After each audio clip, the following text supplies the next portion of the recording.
Guys সকলকে জানাও ঈদ মুবারক। আমি ঈদের গানে মেহেন্দি পুরা রেডি। মোর কাজিন কেটা মেহেন্দি পুরা নাচি আছে মোর লগত। গাইস বলো ঈদের রেডি হও, নামাজ পড়ব যাব। মোক কেনেকুৱা লাগিছে কমেন্টত জনাওচোন। ঈদেৰ দিন অলপ বদমাইশি কৰি বুলি তাতেও গালি দিয়ে, সেইকাৰণে চুপচাপ থিয় হৈ আছো।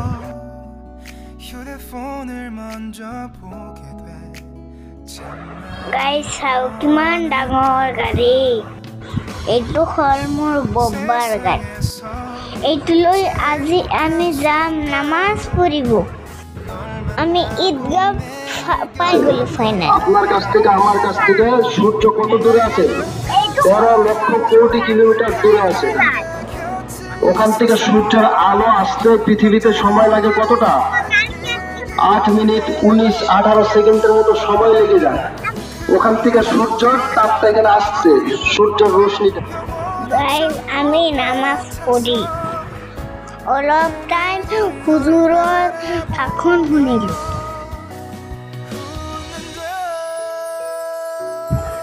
ৰ'দৰ মাজত বহি থাকোঁতে ইমান ভোক লাগিছিল নহয়, সেইকাৰণে অলপ পোলাও মাংস খাই ল'লো। ঈদৰ দিন বুলি কথা, সেইকাৰণে অলপ খাই ল'লো। চাওক মোৰ ৰেলগাড়ী, মই মোৰ ৰেলগাড়ী চলাই আছো। আপুনি নগৰ যাব নেকি ৰেলগাড়ী? কোনে যাব মোৰ লগত আহক, লৈ যাওক। গাইস মই ঈদৰ পৰা কি কিনিলো আপোনালোকে চাওকচোন।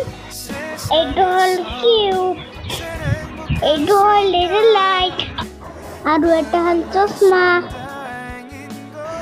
এইটো হ'ল ৰেলগাড়ী, আৰু কিনিছো চাব না।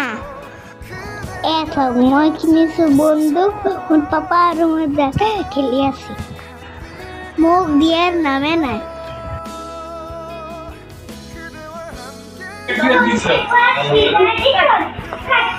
তুমি হ্যাঁ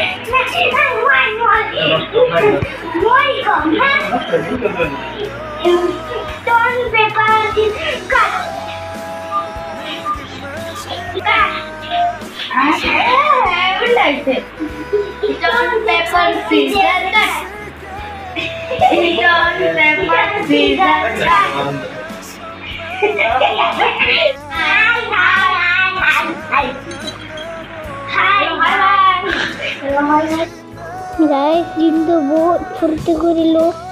রাতে আমি গেলো মোর একটা পার্টনার ঘরত।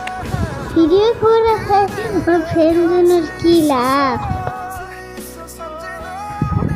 গাইস চাও আমার ঘরত যে ফুর্তি আলহী। চাও গাড়িটো চাও রাগৈ কলকে থাকে। গাইস বেলেগে আমার ঘরত, আমি বেলেগৰ ঘৰত গৈ হাঁহি ধেমালি ফূৰ্তি আনন্দৰ মাজে ঈদ পালন কৰিলো। আপোনালোকে ঈদ কেনেকে পালন কৰিলো কমেণ্টত জনাবচোন।